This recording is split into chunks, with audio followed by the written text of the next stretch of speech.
Hey, Hey, welcome back. welcome guys to this episode of the Thursday Exchange. We have some interesting topics to go over this week, As and always. we're going to be highlighting weed and opioids in America. See, I was about to start clapping, and then you said opioid, and then I was like, yeah. Don't do that. No, it's funny because we were talking before the show. We wanted to speak on stuff that's important, and we did speak a little bit about this in a previous episode. A few months back. However, as you know, as a lot of you know who follow the news, the opioid crisis is getting worse. So we will be talking about that. But before we get started, man, the jobs numbers are getting even worse. Who would have thought that would happen? I mean, I think we all did, but it's kind of crazy. Like when Biden, nobody really has a direct answer of what to do and what's going to happen. I mean, I at this point, I don't even know, because it's like you spend all this time trying to get people to stay away from society, and then they get used to it, and now you want them to go back, and now nobody wants to go back. And the question is, where is everybody making their money? They're putting people in a weird predicament. I mean, I have people in my family, I'm not going to highlight their names, and even friends of mine who are deciding, to change careers entirely. Oh, me too. Things that they've done for years due to, their own personal medical beliefs. I've been in medical for 12 years, and I don't do it anymore. And it's happening all over the country. People are leaving their jobs. The way they handled the mandating of the vaccine or masks or whatever it is, it was the way they did it, where a lot of employees were kind of coerced to get the mandate, and then all of a sudden now, because the Supreme Court bounced it back, oh, you don't need it now. But now those people already have the shot. So they were here's forced the thing, to take the shot. with all the mask mandates and everything, it doesn't look good that everybody's still getting sick.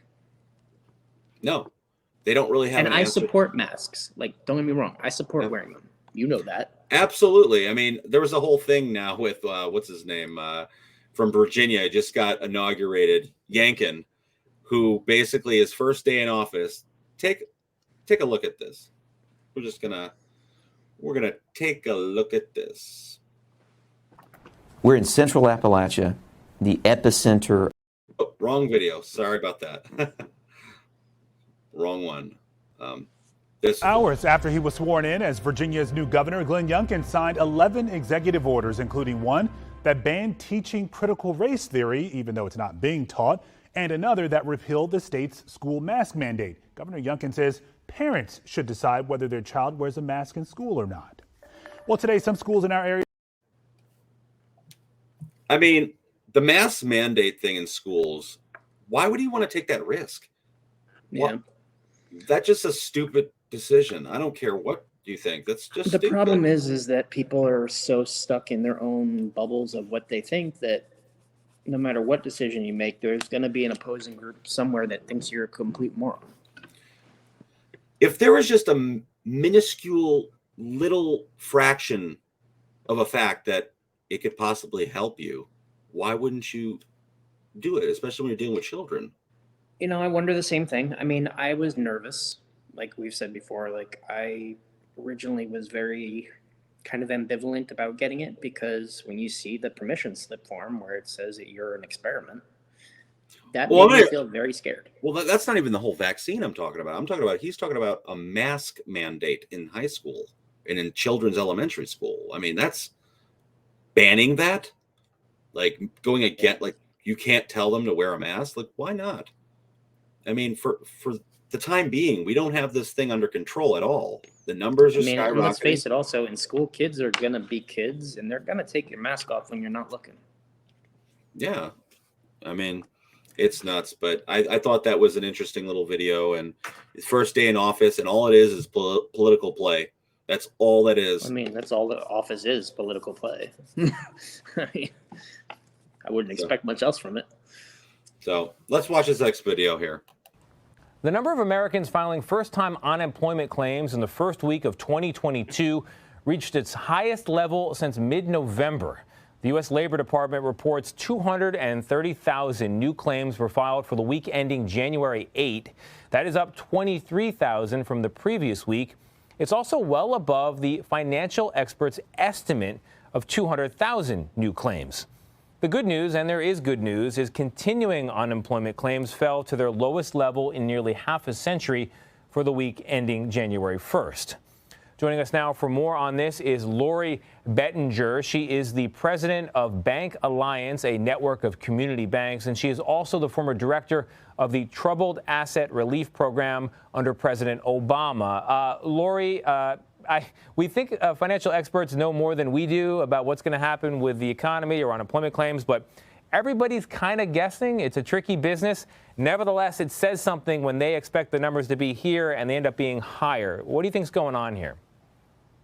Well, that's a great question. I happen to think the more certain someone is about what's going to happen in the future, the more skeptical you should be. And this is such a great example of what happened this week of, I think it felt like, okay, there were these expectations and then these first time unemployment claims didn't quite meet them. But when you look at the numbers on their face, they don't feel terrible. I don't know if you want to call this a positive reading, and of course, if you're, someone who's claiming unemployment for the first time and you're affected by this, it feels very material to you. But I don't think this is a huge jump. We're not. I'm calling straight bullshit. Yeah, she's a political advisor and all that, but she's also a political player that works for a certain administration, which she's trying to make look good. The numbers they're drastic. I believe they're drastic. Well, what does she numbers. mean by the second part of the statement where she said it looks like it's the lowest in the amount of time, like the continuing unemployment? Because, from what I got out of that is because the unemployment right now is shorter than it was before, and it's less money too. Yeah, so it's a different. You're measuring apples and oranges. Yeah, because when I was on unemployment, I was making basically what I was making at work. So it was like, why would I go back? That's the thing. I think until we see the light at the end of the tunnel and there's all these new variants coming out. The unemployment rate now, it's like they coexist together. People don't want to go back to work. They're afraid. They don't have childcare. A lot of the people I know, single mothers I know, like left, right, and sideways, their daycares are getting closed. Yeah. And they have no childcare. And they're like, what do I do? You got to go to work or I have to stay home with my kid. It's a real issue because so many things have changed. Yeah, it's that's where we are right now. But there's light at the end of the tunnel as far as according to Fauci. Do you believe anything that comes out of February into the middle of February, first few weeks of February? It is very likely that most of the states in the country will have turned around with their peak and are starting to come down with regard to cases and then obviously hospitalizations. It's not going to be uniform throughout the country because we have different dynamics in different regions of the country. Right now, there's no doubt that in New York City and other parts of New York State and in New Jersey, it has already peaked and is rather dramatically on its way down. We're seeing that also in bigger cities such as Chicago, whereas in cities in the South, it has not yet peaked and likely will have more of a slower incline and a slower decline, such as in places like New Orleans and in other cities in Louisiana that I've had the opportunity to have good conversations with our health authorities down there. So they're determined. Yeah. It's really tough when you listen to that because I feel like a lot of the stuff that he says, it gets old real quick because the facts kind of don't line up quite the same. He contradicts himself too often. Well, it's even if the facts match at that very moment, you're hearing on the news and I drive to work every day and I have the radio blasting and I'll get the morning news and they're talking the numbers are higher than they ever been. And locally the numbers are boosting. So maybe he's right as far as everyone got it. So the numbers can only go down if everyone had it at one point. But yeah, I guess, if we're following his strategy by the mid-February, people's, Omicron variant will be decreasing. Well, I guess what's kind of confusing about the Omicron variant also is that, in the past, once you got it, it was assumed that you were immune to it. Same thing with the vaccine. It was assumed that once you got it, you were immune to whatever you were vaccinated against. That's the whole point. Well, I know a few And people that had now it all more of a than sudden, once. I know people who have gotten it 2-3 times. Mm-hmm. And that's not an exaggeration. Like, I know 3 people who have had it twice. That's very true. And I that's know the same after thing. they've gotten the vaccines and the booster. Mm-hmm. I still got the booster, and I still think that, and I'm hoping that, that's why I'm okay. Maybe it's a stroke of luck. Maybe it's just timing. Who knows? Maybe I'll still get sick. Who knows? But it makes it difficult. Yeah. You don't know what to believe. And I think that's the knowledge out there that a lot of people don't really know what to believe. Anyways, talking about COVID, and it gets really old. A lot of people are like, oh, whatever. Yeah, it's like, shut up, guys. Shut up. We heard it all before. But I mean, I don't know. On the Biden right now, there's so many different things going on with Russia trying to invade Ukraine, and just a lot of different issues with power and our infrastructure of our country. I asked my gas friend who prices, lives in Ukraine inflation. right now how he feels about it, and he's like, you know what? It's not my part of the country. They're gonna do what they're gonna do. They're going to do what they're going to do, but what are we going to do as allies to Ukraine? Can we really afford to go to war? Well, listen to this. What does Biden think? I've been absolutely clear with President Putin. He has no misunderstanding. If any assembled Russian units move across the Ukrainian border, that is an invasion. But it will be met with severe and coordinated economic response that I've discussed in detail with our allies, as well as laid out very clearly for President Putin. But there is no doubt, let there be no doubt at all, that if Putin makes this choice, Russia will pay a heavy price. There's also not the only scenario we need to be prepared for. Russia has a long history of using measures other than overt military action to carry out aggression. And paramilitary tactics, so-called gray zone attacks, and actions by Russian soldiers not wearing Russian uniforms. Remember when they moved into Donbass, the little green men? They were dealing with those who were Russian sympathizers and said that Russia had nobody in there. Well, that includes little green men in uniforms as well as cyber. I mean, I know it's a serious topic, but he sounds like he's about to go to sleep. Little green. I mean, he's old. Little green man. Well, he shouldn't have ran. I guess he shouldn't be president. I shouldn't have said that. But damn, like, little green men in little green uniforms. Like, we got beyond that. It sounds like a declaration of war. I mean, if you cross this line, Every one of the last 3 presidents that we've had have all said the same thing at different times. Yeah. About Russia. But Russia just keeps on doing it, and we keep on letting it slide because we can't afford to go to war with them. I mean, not for nothing with the tariffs and stuff under Trump. I mean, they were kind of just like China. Like, there was a different type of war going on, and more of a financial war with. It's definitely a financial war. So, I mean, the same thing.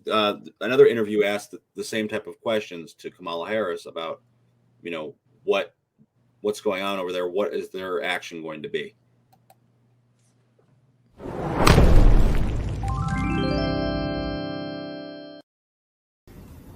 We are prepared to levy serious and severe costs, period. And I will tell you that part of the posture that we have taken is grounded in the respect and the value we place in. Apologize for that. There's some sort of buffering delay, but regardless, she was kind of trumped on this interview, and she was getting very, I guess, aggressive because her and Biden's mixing of words and lack of action, during this crisis situation has caused, even the reporters to question what's going to happen. What are you going to do? And I guess they don't like being put on the spot. And that's the thing. What's great about the media is, like, they put people on the spot when they need to be. That's their job. And that's why there's so much concern about people doing any kind of censorship, because it's like, if our media is censoring, we might as well be China. Mm-hmm. I guess in positive news this week is we want to look back on, our country with Martin Luther King. We just passed Martin Luther King Day, and I think it was a highlight in American history. It was like a good turning point in the 1960s. And let's remember. I think if we can keep the struggle moving in a path that leads to progress, in other words, if we can win concrete victories as we have in the past through nonviolence, if we can say and if we can show people that we are gaining something by following this course, they will continue. And I don't think the extremist elements will be able to take over the movement unless we face great setbacks and unless the discontent and the despair of Negroes increase to the point that they feel that they are making no gain. But surely we have had a fair amount of violence this year already. Yes, I would say that this violence is, as I've said before, been unfortunate. I do not approve of violence, whether it is perpetrated by racists or whether it's perpetrated by Negroes. So that's a very important statement. I mean, just because a few bad apples did something, during that time, it's similar. It's kind of oddly similar to what happened last year with a lot of the riots and stuff. We saw in the media how they kind of like emphasized a lot of these destruction and burning. They exacerbated it. And everyone and a certain group of people, that was whether they were from the Black Lives Matter or whether they were conservative, Trump supporters, they made them so extreme on both sides that we really didn't know what to believe. And, when we think back to someone like Martin Luther King, who inspired a generation to come together, just on a random note, and I'm going to throw this out there to the audience. If anybody knows her, to let her know. But I brought it up before in the past, but my 5th grade teacher made Martin Luther King a huge part of my life and everything, in the sense that she knew that I was interested in it and that I liked his talk, because I was being bullied at the time, and the idea of people just getting along seemed great. And I remember this was Mrs. Ogden at Pine Bush Elementary. I've lost contact with her, so I would like to thank her at some point. So if anybody knows her, please let me know. But she made me a mixtape, basically, of Martin Luther King's "I Have a Dream" speech, and then set up like a little cubby in the classroom and had lunch with me a few times and just listened to it, just because she knew that I had an interest in it, and that she knew that I didn't want to be bullied, and that I just wanted to get along with other kids. And it's had an impact on my life to this day. So thank you if you hear it or if you know her. But that's just a random little extra. And I think, just like you, we all have our own story and how we view that, view the history.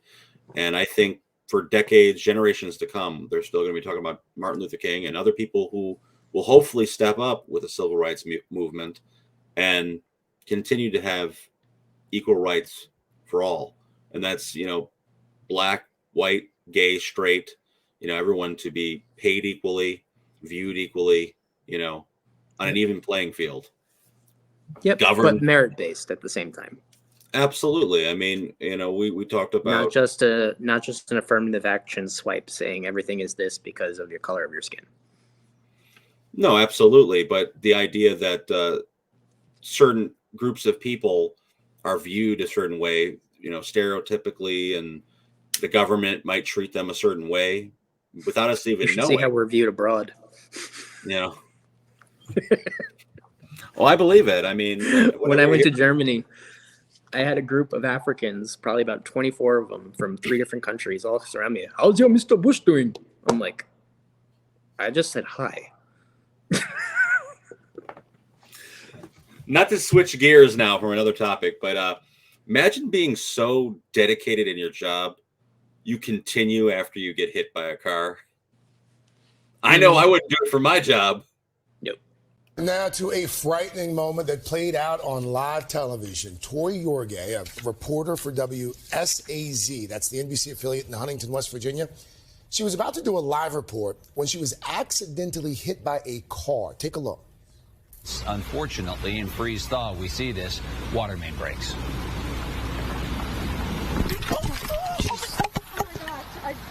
Got hit by a car, but I'm okay. I just got hit by a car, but I'm okay, Tim. That's the first for you on okay. TV, Tori. Woo!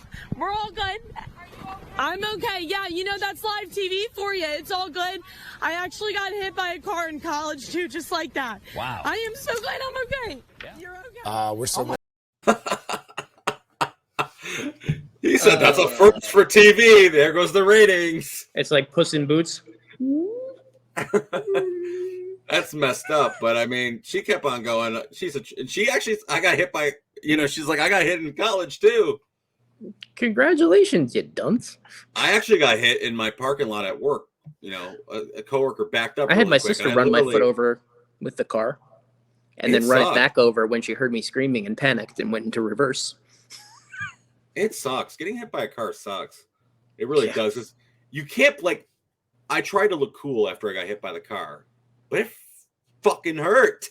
It stubbed my fingers. I got hit and I was on the back of the hood for a second. And I caught myself from falling on the ground, but I tried to play it off even though I wanted to. It was my first day of I don't know if it was the first day, but it was in middle school and I was getting out of the car. My sister was just learning to drive and she started to pull out. And all of a sudden, next thing you know, I have a tire on my foot. And I'm like, ouch. So I started screaming and then she's like, oh, well, what do I do? Puts it in reverse and rolls back over it. It's funny. It's actually my boss is on the watching right now. Yeah, I looked super cool, didn't I? Yeah. True story. What, at your job when you got hit? Yeah, I got hit at my job. I didn't get run over, but I got hit. But either way, I thought it was funny. I mean, she nearly went right into the camera guy. She was like. So anyways, we're going to talk now. We're going to get into the topic of the night. Basically how weed and opioids are used and seen in America. And for a very long time, probably since the inception basically of modern media, weed has been demonized and looked at as the evil drug that's the gateway basically drug. Since after Prohibition. Well, they needed another drug to kind of demonize. Alcohol wasn't the way. So once that got legalized, we needed to find something else because the more risky it is and the more money we can make underneath the scenes from other governments and other countries. Yeah. I mean, I personally think that weed should be treated like any other herb. Treat it with caution. Use it when it's directed. Enjoy it for what it's worth. Don't abuse it. But don't make it illegal. It's a healthy plant. Opioids? Not so much. Not so much. But you can much easily go to a doctor and get prescribed an opioid for a back pain, a toothache. I went for a dentist's appointment, and before I even went to the dentist, they prescribed a week's worth of Vicodin. Yeah. I'm like, I don't want that. That happens all over this country, and that's the reason people, for not for nothing, in some of the worst areas where they have a hard time with financially, opioids are even more present. There's even more doctor's office, more availability for them to take a pill over possibly getting some medical cannabis that could relieve some of that pain. Or some other modality, because the other thing that we haven't really brought up either is they're finally being allowed to continue research on psychedelics. Now, for a long time, there was a theory that psychedelics would be a possible way to cure a lot of mental disorders. And I've never done them, but they're considering making mushrooms legal in some states. And in one of them, I believe they already have, I think in DC, for medical research. I could be wrong on that, but I know there's somewhere in the country that did legalize it. But you can get it fairly easily, and they're showing that it has huge results for people with depression and addiction, helping them to get off of addiction. Yeah. as opposed to taking something like Chantix, where you have a 50-50 of it possibly working or making you have horrid nightmares. So what do you think though, like the demonization of these drugs, were mainly weed? Let's like focus on the weed. Why do you think that our country particularly demonized weed? Well, think about it. You had Nixon and you had like the presidents at that time, they were dealing with an increased amount of immigration. They had already acquiesced to like finally doing something about civil rights, but you know, they have still all these immigrants that they don't want to keep coming in after the need for it went away. And it was a good way to put pressure on immigration, and it's also a good way to put pressure on a community that you have racist views towards, because back in the day, I mean even now, but back in the day, like they weren't treated much better than black people were. And in a lot of ways they're still not.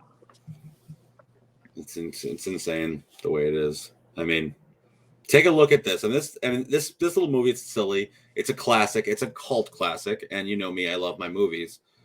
But it really defines, I guess, the sign of the times. These high school boys and girls are having a hop at the local soda fountain. Innocently they dance. Innocent of a new and deadly menace lurking behind closed doors. Marijuana, the burning weed with its roots in hell.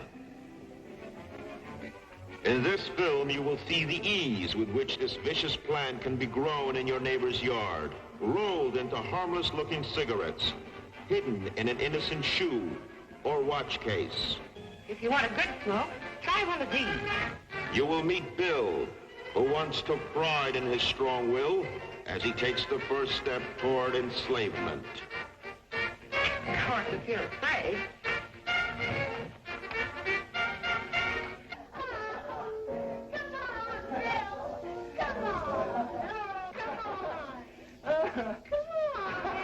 Smoking the soul-destroying reefer, they find a moment's pleasure, but at a terrible price. Debauchery, violence, murder, suicide, and the ultimate end of the marijuana addict.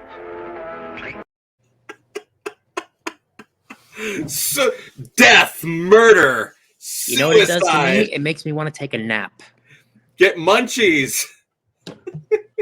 Eat a potato chip. Sit on the couch. Laugh. Murder. Suicide. I mean, I'm sorry, guys. I'm not laughing at suicide, but no, really, but it's a movie. Reefer Madness was a ridiculous film. Yeah, 100% politically motivated, and unfortunately, the stigma of that exists to this day. Despite the overwhelming amount of evidence, even though we have been prevented from studying it as much as we probably should have in the past, you know, the amount of evidence that we have now that there are beneficial parts of that plant. And we've been using it to make rope and fabrics for the past, how many hundreds of years? Exactly. I mean, I had a conversation with my father. I mean, he's on a plethora of different, opioid medications that really have bad after effects with your body, your bone density, your teeth, all your skin, you name it, light sensitivity, you name it. Those opioids screw your body up. They mess your kidneys up. And, I told him, I said, like, don't you think like a lot of these could help you with, maybe rolling a joint, getting your medical marijuana card? Now let's be clear though. Like, we don't want minors to be using it because it is not helpful for them. That's the big problem. No, that's the reason I said medical. Yeah, medical marijuana card. And I'm also for like adults using it recreationally as well. So am I. I mean, absolutely. I don't think you should have a card for a plant that doesn't hurt you. Think about it this way. How many people overdosed smoking a joint and got in a severe, maybe it happens, you get really high and smoke, but way more people are in drunk driving accidents a year. What is it? The statistics, 90 people in the United States a year die in a car accident. You'd be terrified if you knew how many people smoke while they drive. Yeah. Because it doesn't affect them the same way alcohol does. Absolutely. It doesn't make you sharp. You're not as crispy. I'll give you that. Yeah. But it affects everybody differently too. So I don't know. See, the thing is with me is I don't smoke, but that doesn't mean I can't talk on the subject. I don't smoke at all. I don't drink alcohol. A lot of people think I'm like straight edge. You're not cool. I don't drink. But I don't drink. I don't smoke. I don't smoke cigarettes. It's just never been my thing. But I do know, and I see the research out there of the positives and the negatives, and I just think that there's a lot of demonization for no reason. So let's just let's get educated. The opioid epidemic. It's the deadliest drug crisis in American history, killing about 90 Americans every day, roughly the same number as car crashes. Here are short answers to some key questions about the crisis. What exactly is an opioid? Opioids are a class of drugs that interact with opioid receptors on nerve cells in the body and brain. They regulate pain and affect the brain's reward or pleasure system, which can make people feel high. That makes opioids powerful painkillers, but also extremely addictive. So what is the crisis about? The current crisis started in the 1990s, with the overprescription of opioid painkillers like OxyContin. Over the next decade, a growing number of people became dependent on these drugs. And for many, what started with pills grew into a heroin addiction. Then in 2014, potent synthetic opioids like fentanyl began entering the drug supply in large amounts. Where's the crisis most severe? It's worse in the Midwest, Appalachia, and New England, but it really is a national problem. Synthetic opioids are continuing to enter new markets, especially in the Northeast and South. Why has it gotten so much worse in recent years? Decades of opioid overprescription, an influx of cheap heroin, and the emergence of fentanyl, a synthetic opioid that is 50 times more potent than heroin. Shouldn't we just stop prescribing opioids? Not necessarily. Opioids have improved the quality of life for millions of people, particularly cancer patients and those with acute pain. And suddenly removing access to opioids from those who are dependent on them to function could easily push people to more dangerous opioids like heroin or counterfeit pills. So what can be done? There are many variables, but any solution would require controlling the distribution of prescription opioids, expanding access to medication-assisted treatment, and making naloxone, an overdose antidote, more accessible. In addition, more controversial ideas like drug checking services or supervised injection sites may be necessary to slow the rise in overdose deaths. So here's the thing. Like, they've started doing a lot of that. I will give them credit for that. You know, having worked in the doctor's office, I was there when they were handing out the naloxone kits to anybody who wants them. They are making them available at state-run facilities. I don't know about private ones. And as far as the ability to get opioids as easily, yes, it is still fairly easy. However, it's tracked much more heavily than it used to be. Like, there's an entire registry. Anytime an opioid is prescribed, it goes into a register, unless they've found a way to get around it. But it'll prevent you from being re-prescribed unless somebody does some shady business, which obviously happens. So, I mean, they have put some of those in it, and it has had an effect that has helped to diminish it. But there's been a lot of damage done already. The fact that, like they said, there's so many people that are dependent on it already that if you stop it cold turkey, that you're going to cause a bigger problem. Yeah. I mean, what do you feel about like the injection sites? Do you feel like that's something that our country would benefit having more of? Yeah. I know it's a very controversial topic because you end up having a state-sanctioned stoner den, basically. But at least it is rationed. They're only allowed a certain amount per day. They have to use it on the premises. So when you say that, do you mean like this is something that our country's taxpayers are funding, or is this something? I mean, we're funding it when the police are throwing them in prison. We're funding it when the hospitals are covering the bills for people who can't pay for getting mugged or assaulted for opioids. We're footing the bill for putting prostitutes in prison who are addicted to heroin. Yeah. I mean, not for nothing. Like, it may not be a pleasant practice, but the fact that it is, opioid addiction has been around forever. Ever since they figured out a poppy plant could make you feel less pain and get loopy. I mean, that was our first financial war against China, was the whole opium war. Like, we basically, with England, like, shipped a ton of opium over there, got them all hooked on it, and basically had them by the neck. it's a sad thing. Like That's why we it's went a hard, to war back then. It's a hard thing to like really fathom. I mean, I know the effects like from a family standpoint of what drug addiction can do to a family. Oh yeah. And I can never. I'm all for recovery and rehab and everything like that, but I just keeping people hooked indefinitely without any sort of end game. That I don't agree with either. I think they should wean them off of it. Yeah. If they're going to have an injection site, they have to wean them off. Yeah. And that would be the hopes. I mean, that's the thing. I mean, it's a scary thing with that. If it's just a place for you to go get smacked, then no, I'm not in support of that. Yeah. So with that said, I actually played the wrong video wrong and out of order, but that's okay. But this is more about the benefits. I know. Anyway, we're taking a closer look this morning at a sweeping report on the health effects of marijuana.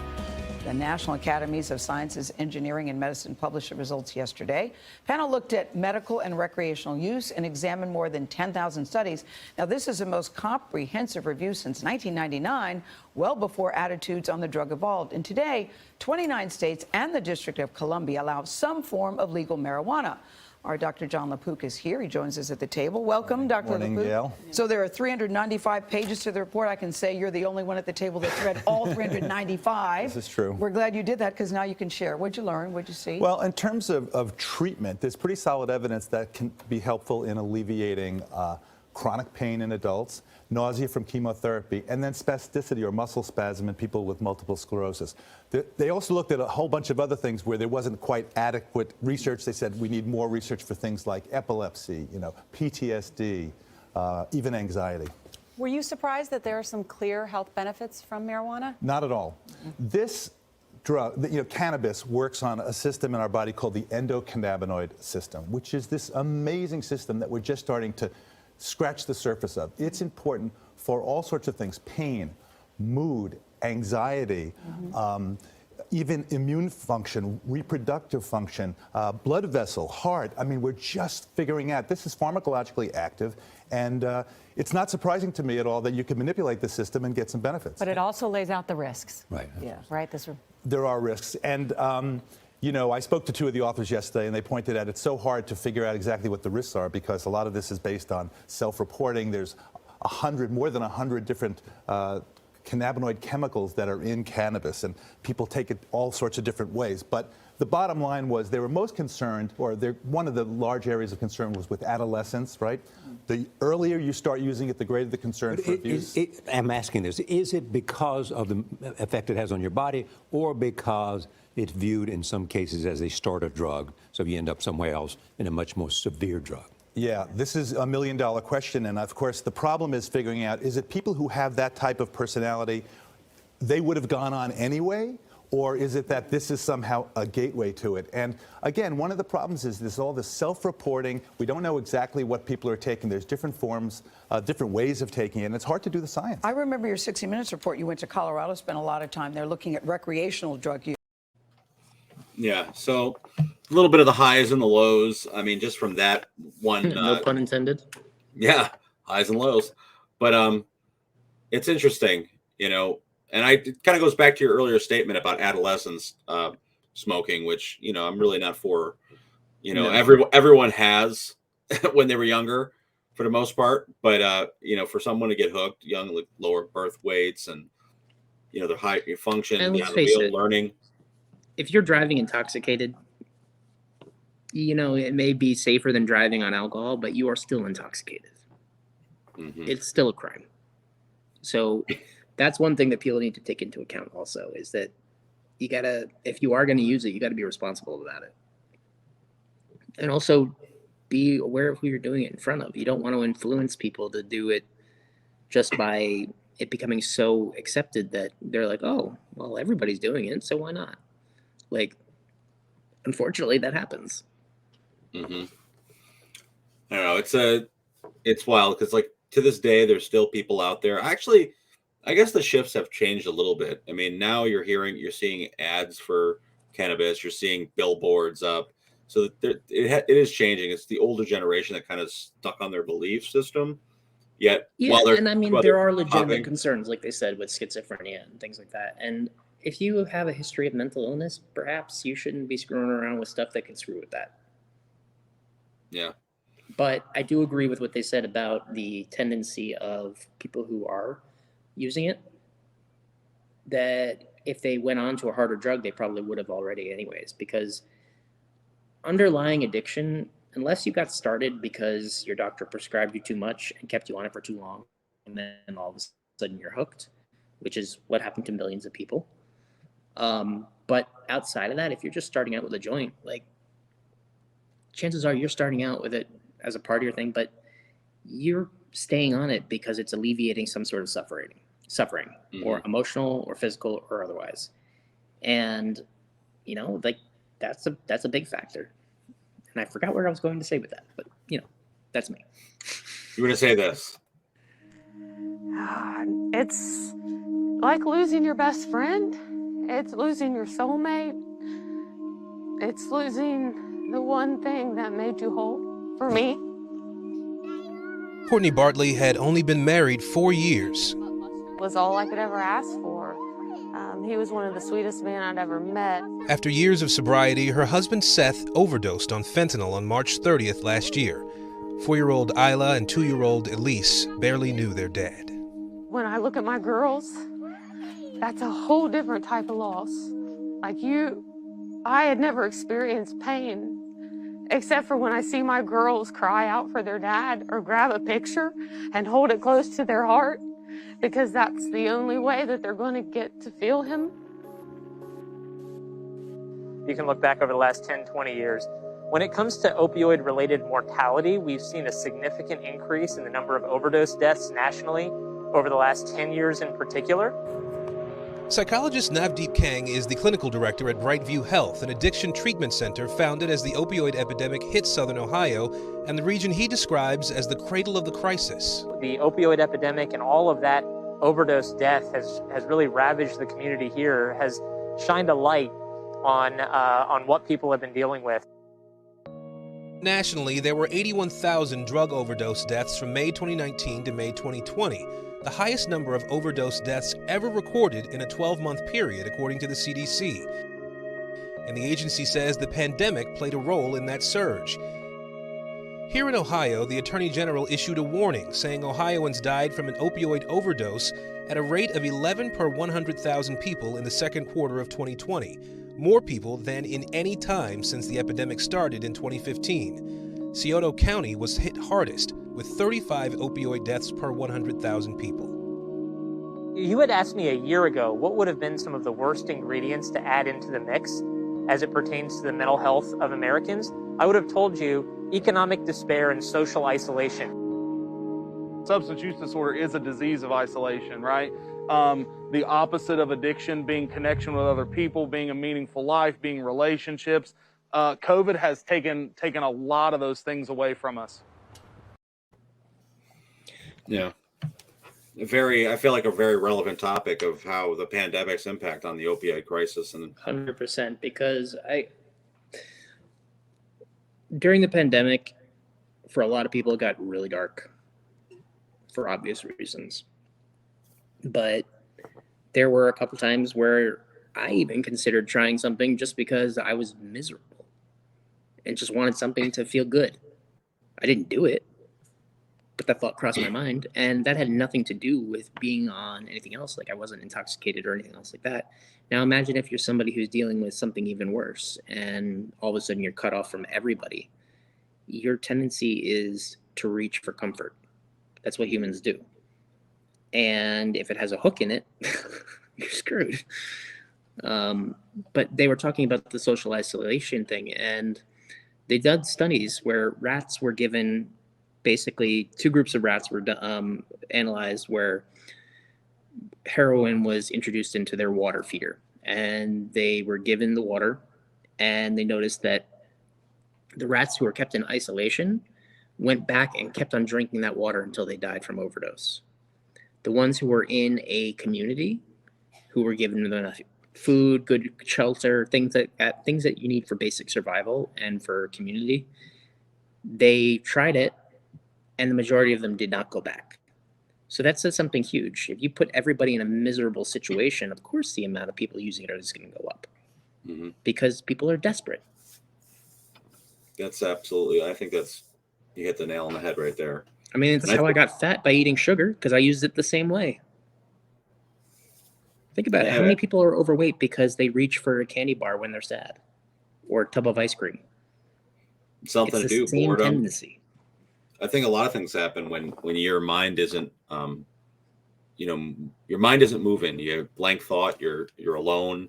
You're not communicating with people. You don't have hobbies a lot of times, and that's not always the case. But you're in a situation of kind of cyclical depression, and you turn to substances, whatever they may be. That could be sex, drugs, food. And initially they may help, but what's the long-term effect? No, And why is fentanyl even on the market if it kills so many people? It's a really crazy thing. Like when my father was going through all his surgeries, he actually had fentanyl patches they put on, and stuff like that. And it's extremely it's something they use. You can't touch the patch; you'll be getting high too. It's just you could die touching the patch the wrong way if you're already on opioids for whatever reason for your own illness. If you touch one of those patches, you could overdose. Yeah, it's something they use, and it's locked up when they have it. Like even when you have the fentanyl drip, it's like locked up in a case. Everything because they know a lot of drug addicts will go in there and cop. I had a woman come into the nursing rehab center where I worked at the time. This was probably about 10 years ago, and she was a 500 some odd pound woman. She had a double wide bed. She was huge, and she was fairly young. And she had just had surgery, I guess, on her knee or whatever. But she was addicted to opioids, and we had to listen to her screaming all night, begging for more Percocet. And it got to the point where she even tried to make herself throw up, thinking that we would give her another pill. Yeah, addiction's real, and then she was only 50. Mm-hmm. I mean, if you know anybody out there, then this goes out to anyone watching or who will watch in the future. Watching this episode, it's a sad reminder. If you know somebody, a friend, family member who is struggling with addiction, opioid addiction, and be honest with them. Don't sugarcoat it. Maybe reach out, call for a rehab center. See what. Well, that's another thing is the rehab centers are so expensive that unless you have insurance and it covers it, you better be rich. Yeah, but there's also other private ones that are non-funded that you can go to that don't require payment or anything like that. There's a lot of AA meetings that you can go to, speak to other people who have been in similar situations. Yeah. There are other options out there. It AA helps, man. I did it for a couple of years. I stopped drinking before it got to a point where it was irreversible, but I went for a solid 2 years going to those meetings, and it does help. It's a little campy. Yeah. There's a lot of programs out there similar to AA, or even a phone call you can make. There's a drug hotline, which we'll put in the comments after this, but there's a lot of different things you can do if you know somebody. And there's also treatments like Suboxone as well, that people don't necessarily know about. You can go to the doctor and get put onto a medication that basically blocks your opioid receptors. It makes you feel very ill. Granted, there is potential for abuse on it as well, which is why it's so strictly monitored. You have to be tested with a urine test, for 20 different drugs every single time you do get the pill. And you can only take the pill at the doctor's office. But I know a lot of people in my area who were able to put their lives back together because of that and eventually kick the habit completely. Some not. And beyond all that, it's just being present for the person, to listen, to be there, maybe get them out of their zone for a minute.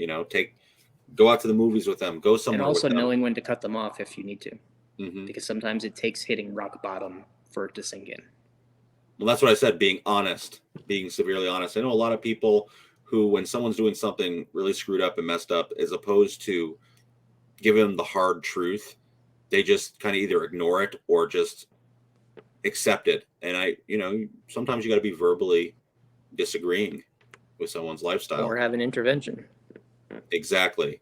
I think that's the most challenging thing. If you've ever experienced someone, haven't had an intervention for me, but I've been present to a few interventions where I was there, and they are uncomfortable. The person that has the intervention, for the most part, feels extremely betrayed. Yeah. Even though you're doing it for their best interest, they feel like, man, you set me up. You knew this shit was going on the whole time. And it may destroy your relationship. I mean, that's a solid fact. I mean, you may destroy your relationship, but save their life. Because a lot of times these interventions reveal secrets that they've held that maybe they confided in you with, and these secrets are now revealed out in the open. This could ruin their relationship with their wives or girlfriends, boyfriends, whatever it is. And you're bringing everything to the light, and it's uncomfortable, but I think it's an important thing to have. Yeah. It is an option. I think you're right. Like, supporting each other is the biggest thing as well. Like, through hard times, which, I mean, no one can deny this is a hard time. I mean, there are good things that are happening too, don't get me wrong, but it's a hard time. And be there for your fellow people. Like, just lend an ear. Like, look past what's going on the surface. Like, is somebody calling out of work? Is somebody sleeping too much? Is somebody suddenly acting different? Think why. Find out. Yeah. Try to be there to support them, to help them before they turn to something like drugs. Yeah, ask questions, have a conversation, ask what's up. Don't just assume that, they're just acting a little weird. Because you don't know what's going on in people's head. People can hide it very, very well. So with that said, I have a last video. I thought it was actually pretty funny. I mean, it's a serious topic, but I thought it was pretty funny. But if drug companies were honest.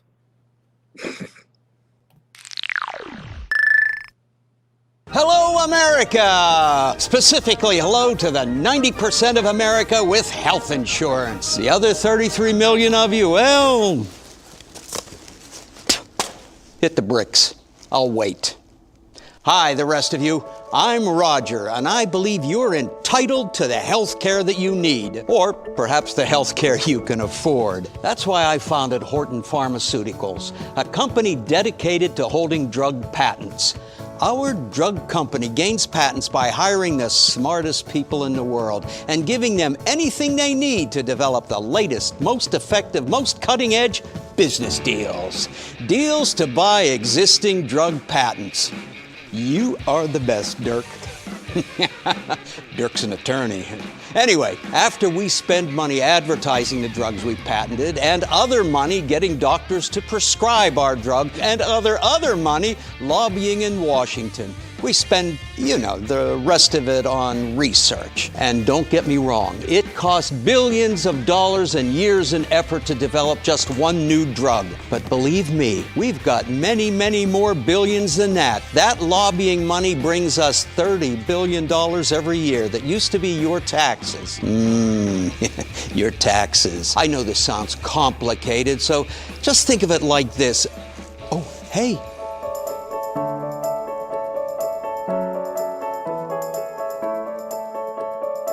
We also spend $24 billion in countless sales babe hours every year marketing our drugs to your doctor. And your doctor is the one who needs medical help. They're stressed out by school debt and malpractice insurance premiums, costing each of them millions. Maybe that stress is why 53% of doctors are obese, or why 1 in 6 surgeons has an alcohol problem, or why becoming a physician more than doubles the chances someone will commit suicide. Who can blame those emo nerds for taking the bait when drug companies mismarket a drug or two here or there, causing tens of billions of annual dollars in avoidable mishaps and deaths?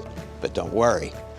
Our drug company cares about keeping you alive just as much as you care, which is basically you don't. 10% of you lie to your doctor about your smoking habit. 20% of ER patients are there to score painkillers that we make. And doctors trained to figure out how you're lying to them, not if, because when it comes to being honest with a medical professional, millions of you would literally rather die. By the way, my vertebrae hurt. So remember, until you die, or lose insurance, or need something we're pricing you out of, buy my drugs. Drugs that I call pharmaceuticals. So it sounds less like I deal drugs for a living, which technically is exactly what I do. I deal drugs. Hello, I'm Raymond, and I'm here to tell you about my pharmaceutical company. This is Horton Turf, motherfucker. Yeah, it's like Dude, I've seen stuff by him before, and they're all hilarious. I don't remember what the name of the show is, but it's on YouTube. it's so real though. It's like. Have you ever worked in a doctor's office? Do you see the bullshit? No, but I mean, this guy is speaking the truth. I could just. Yes, 100%. I worked at. I'm not going to say the name of it because I don't need to have a libel suit or anything like that, but I worked at a doctor's office for 3.5 years, and most of that time was in endocrinology. And I remember every single day, we quite often got free lunch, which was great. But in order to get free lunch, we had to let the drug reps come in and give their spiel daily to a doctor who has already heard it 1,000 times. Is already going to make whatever decision they're going to make, but they track who does it and they get financial kickbacks for it. So the more you prescribe, the better it is for you, the more you get into the pocket. And then you have the companies competing with each other for that interview time, who gets to buy lunch for who. And meanwhile, you're putting up drugs like, for example, dealing with diabetic patients. There's a drug called Janumet and Januvia. Those two drugs are very good. They work very well. They lower your A1C, they lower your blood sugar, they stop people from dying as often, they reduce the amount of heart attacks, they also cost a butt ton more. Invokana, on the other hand, is really cheap. And that's what your insurance company will recommend that you take first. Despite the fact that if you've had an amputation before, it almost doubles your chances of having another one, which usually leads to death eventually. And that's the sucky thing. Like, we just need more honest companies or people holding them accountable. All these politicians behind there accepting it, and all these doctors, man. It's I think lobbying in general, I don't have a problem with verbal lobbying. If you go somewhere and you make your case of why something should be allowed, that kind of lobbying I'm okay with. You're not kind of up to comes the with a paycheck suitcase or a free lunch, not a so much. suitcase full of cash. Yeah. So or kickbacks to your campaign. I think this kind of sums up our episode, because I think like we all want that. I mean, at the end of the day, weed good, opioid bad. Just be responsible. And if you know someone that needs help, help them. Reach out, give them the task at hand. Before we end, I have a kind of a segue into next week. Valentine's Day is just around the corner. And I thought this was interesting.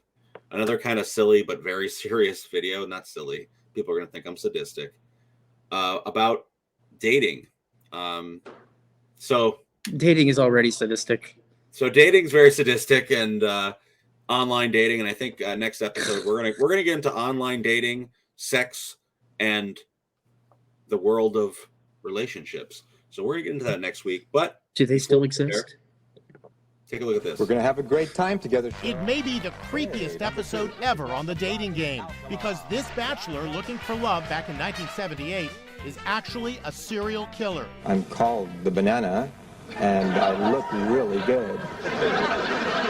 No one had any idea that Rodney Alcala had already launched his killing spree when he appeared on the popular dating show. He was a real creepy guy, a real idiot. Jed Mills was bachelor number 2, and nearly 40 years later, he's still haunted by their encounter. This creep comes up and he puts his face practically in my face and he says, "I always get the girl." When I think about what he said, "I always get my girl," he kills him.